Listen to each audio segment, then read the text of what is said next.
আমি রুমা। আমি দেখতে ভীষণ সুন্দরী। আমার দেখাশোনা করেই বিয়ে হয়েছিল। আমার বরের নাম জিহান। জিহান যখন প্রথম আমাকে দেখতে এসেছিল তখনই আমরা একে অপরকে পছন্দ করে নিয়েছিলাম। কিন্তু বিয়ের পরে আমি যখন শ্বশুরবাড়িতে আসি তখন ফুলশয্যার রাতে বরকে আমার কাছে আসতে বাধা দিই। বিয়ের পরে 1 মাস বরকে আমার শরীরে স্পর্শও করতে দিইনি। এদিকে ফুলশয্যার রাতে তো আমার বর অনেক বেশি উত্তেজিত ছিল আমার কাছে আসার জন্য। বর যখন এটার কারণ জানতে চায় যে কেন আমি তার সঙ্গে শারীরিক সম্পর্ক করতে প্রস্তুত নয়, তখন আমি তাকে মিথ্যে বাহানা দিয়ে বলেছিলাম যে আমি ভগবানের কাছে প্রার্থনা করেছি যে তোমার মতো সর্বগুণ সম্পন্ন বর পেলে আগামী 1 মাস তোমার সঙ্গে কোনো রকম শারীরিক সম্পর্ক তৈরি করব না। আমার কথা শুনে বর একটু মন খারাপ করে বলল, এটা কি ধরনের শর্ত? এই ফুলশয্যা রাতের জন্য আমি কবে থেকে অপেক্ষা করেছিলাম। ধুর, আমার তো সব স্বপ্ন ভেঙে গেল। আমি তখন বরের হাত ধরে বললাম, মাত্র 1 মাসের তো কথা। 1 মাস পরেই তো আমাদের দুইজনের মনোকামনা পূরণ হবে। 1 মাস তো দেখতে দেখতে কেটে যাবে। আর এমনিতেও আমি ভগবানের কাছে প্রার্থনা করেছি, তাই সেটা তো পূরণ করতেই হবে। তারপর আমি বরের কপালে একটা আলতো চুমু দিয়ে বললাম, তুমি পাশের ঘরে শুয়ে পড়ো। বর তখন আমার কথা শুনে মন খারাপ করে পাশের ঘরে চলে যায়। আমি কেন বরের সঙ্গে এইরকম করেছিলাম সেটা তো আপনারা গল্পটি শোনার পরেই জানতে পারবেন। তাই অনুরোধ রইল গল্পটি পুরোটা শোনার।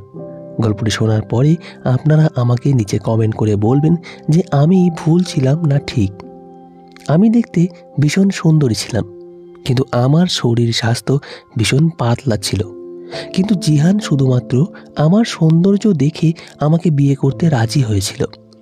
আমার বাবা তো অনেক আগেই মারা গেছিল।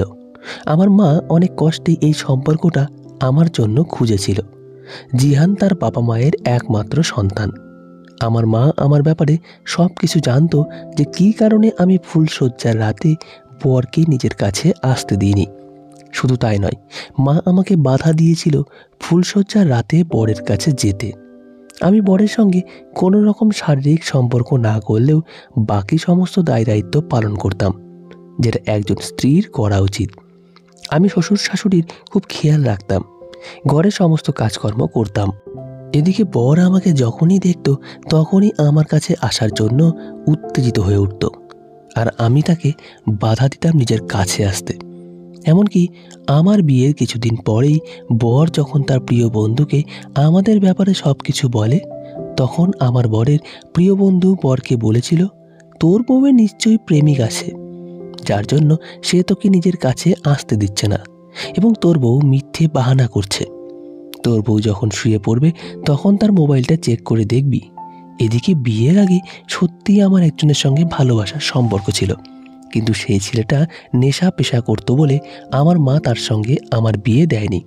কিন্তু বিয়ের পরে আমি আর কখনো এটা চাইনি যে আমার প্রেমিক আর আমার কাছে ফিরে আসুক। কিন্তু আমার বিয়ে হয়ে যাওয়ার পরেও আমার প্রেমিক ফোন করে আমাকে সবসময় হুমকি দিত ও বিরক্ত করত। সে আমার সঙ্গে দেখা করতে চাইতো, কিন্তু আমি তার সঙ্গে দেখা করতে না চাইলে সে আমাকে হুমকি দিত। বলতো আমি তার সঙ্গে দেখা না করলে বা তার সঙ্গে ফোনে কথা না বললে সে নাকি আমার বরকে সব কিছু বলে দেবে।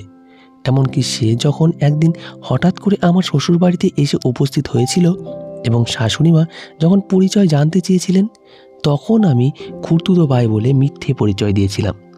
আমার শ্বশুরবাড়িতে কেউ জানতো না যে সে আমার প্রেমিক ছিল। আমি আর কাউকেই এই কথাটা বলতে চাইনি যে বিয়ের আগে আমার সঙ্গে কারো সম্পর্ক ছিল ভালোবাসার। কারণ বিয়ের পরে তো আমি সব কিছু ভুলে গিয়েছিলাম এবং সব কিছু ভুলে গিয়ে জিহানকে গ্রহণ করেছিলাম। তাই আমার অতীতের কথা আর কাউকে না বলে নতুন জীবন শুরু করেছিলাম। তাহলে আমি কি কারণে বরকে আমার কাছে আসতে দিইনি সেটা জেনে আপনারাও চমকে উঠবেন। ওদিকে আমার বর প্রত্যেকটা দিন গুনে যাচ্ছিল যে কবে 1 মাস পূর্ণ হবে এবং কবে সে আমার সঙ্গে ফুলশয্যার রাত করবে। আর ওদিকে আমি ভয়ে ছিলাম যে 1 মাস পূর্ণ হওয়ার পরে আমি কিভাবে বরকে বাধা দেব আমার কাছে আসতে। তারপর দেখতে দেখতে 1 মাস কেটে যায়। ওদিকে বর আমাকে ফুলশয্যার রাতেই বলেছিল যে 1 মাস হয়ে যাওয়ার পরে সে কিন্তু একটা দিনও অপেক্ষা করবে না। তারপর 1 মাস হয়ে যাওয়ার পরে সেদিন সকালবেলা আমি যখন বরকে ঘুম থেকে উঠাতে যাই, তখন সে অনেক ভালোবেসে আমার হাত ধরে আমাকে নিজের বুকে টেনে নিয়ে আমার গালে একটা আলতো চুমু দিয়ে বলল, রুমা, আমাদের অপেক্ষার অবসান ঘটল। এবার তো আমি কোনো রকম বাধা ছাড়াই তোমার কাছে আসতে পারবো। বরের কথা শুনে আমি অনেক বেশি ভয় পেয়ে গেলাম। বললাম, আরে বাবা, এখন নয়, রাতে হবে সব কিছু। বর তখন আমাকে অনেক জোরে চেপে জড়িয়ে ধরে বলল, আমার জান, আজ রাতে তুমি তৈরি থাকবে?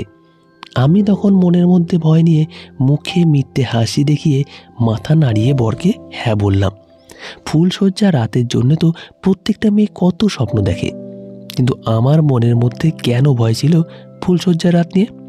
সেদিন আমি অনেক চিন্তিত ছিলাম, এইটা ভেবে যে এবার আমি কি বাহানা করে বরকে আমার কাছ থেকে আসার থেকে বাধা দেব। তারপর আমি যখন মাকে ফোন করে বললাম, তখন মা বলল আমি যাতে মাসিক ঋতুচক্রের বাহানা করি। মায়ের কাছ থেকে আমি বুদ্ধি পেয়েছিলাম বরকে আমার থেকে দূরে করার। তারপর সন্ধ্যাবেলায় যখন বরের বাড়ি ফেরার সময় হয়, তখন কিছুক্ষণ আগেই আমি বরকে ফোন করে বললাম একটা প্যাডের প্যাকেট নিয়ে আসতে। আমার ঋতুচক্রের কথা শুনে বরের মন মেজাজ খারাপ হয়ে যায়। তারপর বর বাড়ি ফিরে এসে মন খারাপ করে আমার হাতে প্যাকেটটা দিয়ে কোনো কথা না বলেই পাশের ঘরে চলে যায়। এবং আমি এটা খুব ভালোভাবে জানতাম যে আমার ঋতুচক্রের কথা শুনে বরের মন মেজাজ ভীষণ খারাপ হয়ে গেছে। এমনকি তখনও বর আমাকে অবিশ্বাস করেনি, তখনও বর আমার কথা বিশ্বাস করেই যাচ্ছিল। সে বুঝতেই পারেনি যে আমি তাকে এতদিন ধরে মিথ্যে বাহানা দিচ্ছিলাম তার কাছে না যাওয়ার। তারপর সেদিন রাতে বর আমার ঘরে এসে আমাকে জিজ্ঞেস করে, রুমা, তুমি কেন একটার পর একটা বাহানা দিয়ে যাচ্ছ? কেন তুমি আমার কাছে আসতে চাও না? তোমার কি অসুবিধা সেটা আমাকে বলো। আমি যে আর তোমার থেকে দূরে থাকতে পারছি না। ঠিক ওই সময় আমার কাছে যেটা পার্সোনাল মোবাইল ছিল, যেটার ব্যাপারে আমার বর কিছুই জানতো না, ওই মোবাইলে ফোনটা বেজে ওঠা মাত্রই বর তাড়াতাড়ি আমার ব্যাগ খুলে সেই মোবাইলটা বের করে দেখে যে আমার প্রেমিকের ফোন এসেছে। তারপর বর অনেক রেগে আমার হাতটাকে চেপে ধরে চিৎকার করে বলল, এই মোবাইলটা তোমাকে কে দিয়েছে?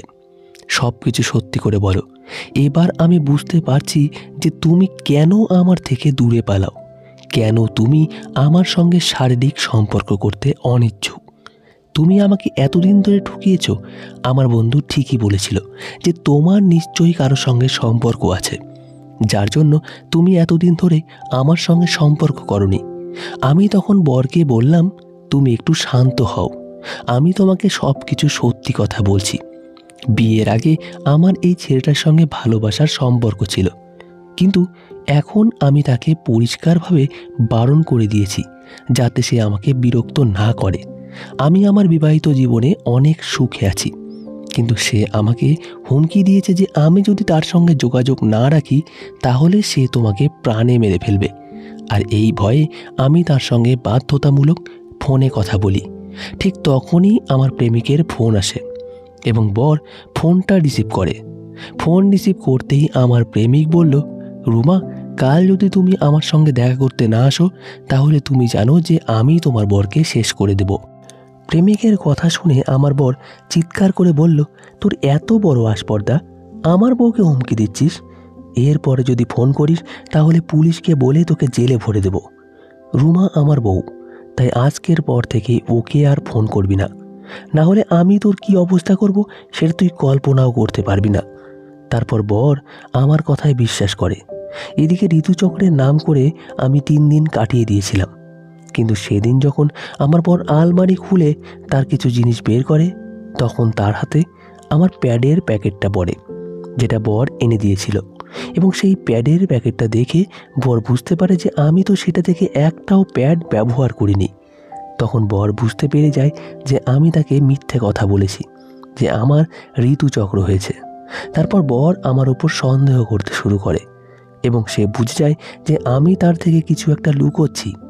এমনকি আমার বর যখন তার বন্ধুকে সব কিছু বলেছিল, তখন তার বন্ধু আমার বরকে বলেছিল, তোর বউ নিশ্চয়ই গর্ভবতী আছে, যার জন্য তোর সঙ্গে এখনো সম্পর্ক তৈরি করেনি এবং মিথ্যে বাহানা করেই যাচ্ছে।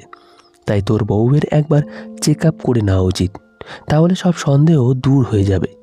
তারপর সেদিন রাতে বর আমার জন্য অনেক ভালোবেসে জিলেপি নিয়ে এসেছিল। আমি জিলাপি খেতে অনেক ভালোবাসি, তাই বর যখন আমাকে অনেক ভালোবেসে জিলাপি খাইয়ে দিচ্ছিল তখন আমি সব জিলাপি খেয়ে নিয়েছিলাম এবং জিলাপি খাওয়ার পরে আমার আর কোনো হুঁশ জ্ঞান ছিল না। পরদিন সকালবেলা যখন ঘুম থেকে উঠি তখন বর বাড়িতে ছিল না। আমি ভেবেছিলাম সে হয়তো মর্নিং ওয়াক আগে চলে গেছে। কিছুক্ষণ পরে বর বাইরে থেকে ঘরে আসে। আমি ওই সময় শ্বশুর শাশুড়িকে চা দিচ্ছিলাম। ওই সময় তার হাতে একটা ফাইল ছিল। তারপর আমার কিছু বলার আগেই বর অনেক রেগে গিয়ে আমার মুখের মধ্যে ফাইলটাকে ছুঁড়ে মারে। ও চিৎকার করে বলে, এত বড় সত্যি কথা তুই আমার থেকে লুকিয়েছিস, তোরা আমাদের ঠকিয়েছিস। আমি তখন আশ্চর্য হয়ে আমার বরকে বললাম, তুমি এসব কি বলছো? বরের উগ্র ব্যবহার দেখে শাশুড়ি মা বললেন, জিহান, তুমি বৌমার সঙ্গে কিভাবে কথা বলছো? বর তখন তার মাকে বলল, মা, এরা আমাদের ঠকিয়েছে, এর সত্যিটা আমি জেনে গেছি। আর তুমি কি জানো, বিয়ের পর থেকে আমাদের মাঝে কোনো রকম সম্পর্ক তৈরি হয়নি। শাশুড়ি মা তখন তার ছেলের কথা শুনে আশ্চর্য হয়ে বললেন, কি, তোমাদের মাঝে এখনো কোনো রকম সম্পর্ক তৈরি হয়নি? কিন্তু কেন? বর তখন তার মাকে বলল, এই সব কিছুর উত্তর এই রিপোর্টের মধ্যে আছে। আমি কাল রাতে রুমাকে জিলাপি খাইয়েছিলাম এবং সেই জিলাপির মধ্যে আমি আগে থেকেই ঘুমের ওষুধ মিশিয়েছিলাম। তারপর সে যখন জিলাপি খেয়ে ঘুমিয়ে পড়ে তখন আমি তাকে আমার বন্ধুর নার্সিংহোমে নিয়ে গেছিলাম এটা পরীক্ষা করার জন্য যে রুমা গর্ভবতী কিনা। এবং আজ সকালে যখন ডাক্তার আমাকে রিপোর্টটা নিতে ডাকে তখন ডাক্তারের কাছ থেকে রিপোর্টটা শুনে আমার পায়ের তলা থেকে যেন মাটি সরে যায়। বরের কথা শুনে আমি চুপচাপ ভয়ে একটা কোণাতে দাঁড়িয়েছিলাম আর ভাবছিলাম, বর কি সত্যি আমার ব্যাপারে সব কিছু জানতে পেরে গেছে? আর আগের দিন রাতে বর আমাকে তুলে নিয়ে গেছিল হাসপাতালে, সেটার তো আমি টেরও পাইনি। আর বর অনেক রেগে আমার কাছে এসে বলল, তুই কি এখনও চুপচাপ দাঁড়িয়ে থাকবি নাকি সবাইকে সত্যিটা বলবি? আমি তখন বরের হাত ধরে বললাম, একবার আমার কথাটা শোনো। বর তখন আমার হাত থেকে দূরে সরিয়ে দিয়ে বলল, দূর থেকে কথা বল, আমাকে ছোঁয়ার চেষ্টা করবি না। তারপর শাশুড়ি মা অনেক রেগে চিৎকার করে বললেন, কি হচ্ছে আমার বাড়িতে? তারপর আমার বর তার মায়ের কাছে গিয়ে বলল, মা, রুমা মেয়ে নয়, সে একজন হিজড়ে। এবং এত বড় সত্যি কথা তার মা ও মেয়ে মিলে আমাদের থেকে লুকিয়েছে। আর এই জন্যেই রুমা আমার সঙ্গে এতদিন শারীরিক সম্পর্ক করেনি। আমি তার ব্যাপারে সত্যিটা জেনে যাব।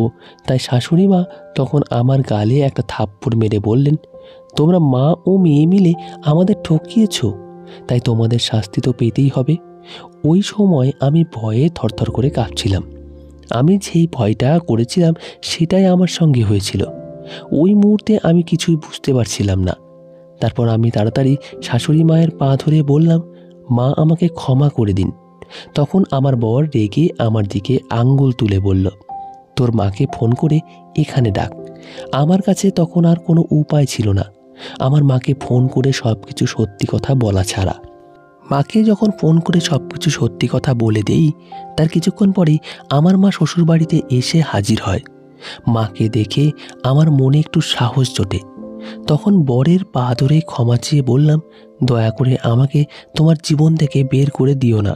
আমি যে তোমাকে ভীষণ ভালোবাসি, আমি তোমার জন্য সব কিছু করতে রাজি আছি। বর তখন অনেক রেগে আমার গলাটাকে টিপে ধরে বলল, তোর মতো হিজড়েকে আমি কোনো দিন ভালোবাসতে পারবো না, তাই চলে যা আমার বাড়ি থেকে ও জীবন থেকে, নইলে পুলিশ ডাকতে বাধ্য হব। এবং আমার কাছে প্রমাণ আছে যে তুই হিজড়ে আর তোরা মা ও মেয়ে মিলে আমাদের ঠকিয়েছিস। সব কিছু শোনার পরে আমি মাকে জড়িয়ে ধরে অনেক কেঁদেছিলাম এবং আমার মাও চুপচাপ দাঁড়িয়েছিল, কারণ আমার মায়ের কাছেও বলার মতো কিছুই ছিল না। কারণ সত্যিই তো আমি ও মা মিলে তাদের ঠকিয়েছিলাম। ভেবেছিলাম বিয়ের 1 মাসের মধ্যে বরের মন জয় করে নেব এবং তখন সে আমাকে ছেড়ে থাকতেই পারবে না। তখন আমার ব্যাপারে সত্যি কথাটা জানলেও সে আমাকে গ্রহণ করে নেবে।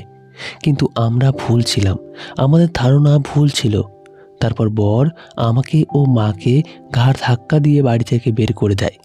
তারপর আমি চোখের জল ফেলতে ফেলতে বাড়িতে ফিরে আসি।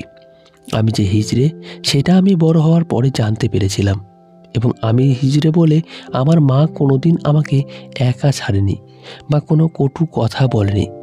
আমারও ইচ্ছে ছিল আর বাকি 5টা মেয়ের মতো ঘর সংসার করার, কিন্তু ভুলে গেছিলাম যে হিজড়েদের সংসার করার কথার স্বপ্ন তো স্বপ্নই থেকে যায়।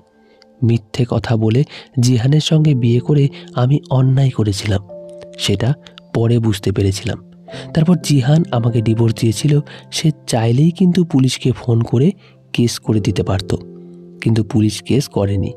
আমি দেখতে ভীষণ সুন্দরী হলেও আমার সৌন্দর্যের কোনো দাম ছিল না। আচ্ছা, হিজড়েদের কি স্বপ্ন দেখার কোনো অধিকার নেই? হিজড়েদের কেন সবাই খারাপ চোখে দেখে? আমি জিহানকে অনেক ভালোবেসে ফেলেছিলাম, তাই আজও আমি তাকে ভুলতে পারিনি। ওই ঘটনাটা ঘটতে আজ 1 বছর হয়ে গেছে। জিহান একটা অন্য মেয়েকে বিয়েও করে নিয়েছে। সে নিজের জীবনে অনেক এগিয়ে গেছে, কিন্তু আমি সেখানেই পড়ে রয়েছি। তো বন্ধুরা, আজকের গল্পটি এই পর্যন্তই। আশা করি গল্পটি তোমাদের খুব ভালো লেগেছে। গল্পটি ভালো লেগে থাকলে অবশ্যই একটি লাইক, কমেন্টে আপনার মতামত এবং আমাদের গল্প ও কাহিনী চ্যানেলটিকে সাবস্ক্রাইব করে আমাদের পাশে থাকবেন। ধন্যবাদ সবাইকে। ভালো থাকবেন, সুস্থ থাকবেন।